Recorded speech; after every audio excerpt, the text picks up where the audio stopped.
காஞ்சிபுரத்தில் தேனாட்சி புரிகின்ற அருள்மிகு ஸ்ரீ லலிதா முத்துமாரியம்மன் புகழை பாடுவதற்காக ஒரு பாடல் ஒன்றை இயக்கலாம் என்று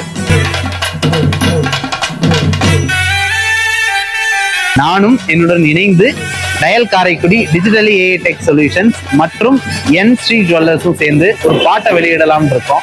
ஸோ இந்த பாட்டுக்கு உங்களோட அன்பும் ஆதரவும் எங்களுக்கு கண்டிப்பா வேணும். ஸோ இந்த பாட்டுக்கு உங்களோட பங்களிப்பு இருக்கணும்னா கீழே